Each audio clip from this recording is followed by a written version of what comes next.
श्रीराम समर्थ. 17 सप्टेंबरचे प्रवचन. परमेश्वर प्राप्तीची तळमळ हवी. परमेश्वर आपल्याला खरोखर हवा आहे का, आणि तो कशासाठी? बाकी एवढे कष्ट करून तुम्ही इथे येता तेव्हा भगवंत तुम्हाला नको आहे असे कसे होईल? तुम्हाला खात्रीने तो हवा आहे, पण कशासाठी? तर आपला प्रपंच नीट चालावा म्हणून.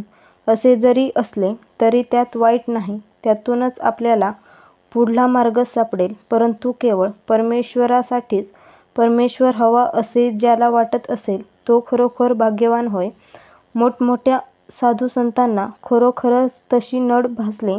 त्यांनी मग परमेश्वर आपलासा करून घेतला. तुकाराम, रामदास यांना एका परमेश्वरावाचून दुसरे काहीही हवेसे वाटले नाही.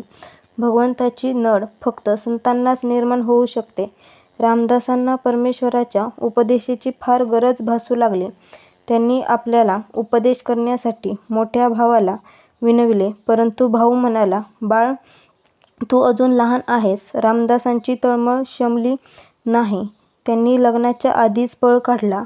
देवाच्या ध्यासात 12 वर्षे घालविल्यावर परमेश्वराने त्यांना उपदेश दिला. तेव्हाच त्यांची तळमळ शांत झाली. परमेश्वराची प्राप्ती ही वयावर, श्रीमंतीवर, जातीधर्मावर अवलंबून नाही. ती एका तळमळीवर अवलंबून असते. ही तळमळ असणे अत्यंत जरुरीचे आहे. ती तळमळ जर कशाने लागत असेल तर केवळ एका शरणागतीनेच होय.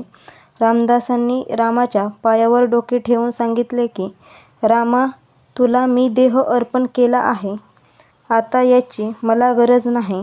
तुझ्या वाचून जगणे मला शक्य आहे. एवढे प्रेम, एवढे आपलेपणा, एवढी तळमळ असल्यावर परमेश्वर किती वेळ दूर उभा राहणार? परमेश्वर अत्यंत अल्प संतुष्ट आहे.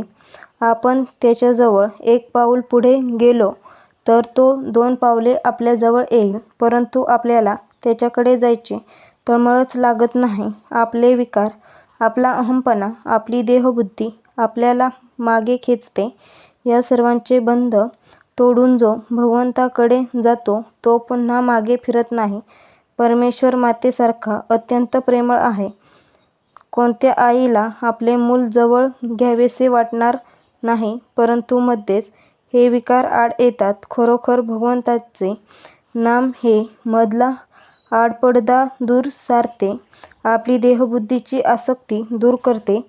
परमेश्वराकडे जायची वाट मोकळी करते आणि सरळ आपल्या हाताला धरून थेट भगवंतापर्यंत नेऊन पोहोचवते. हे नाम तुम्ही आपल्या हृदयात सतत जागृत ठेवा. आजचा बोध. आपण नामाची जागृती ठेवली तर विकारांना बाहेर पडता येणार नाही.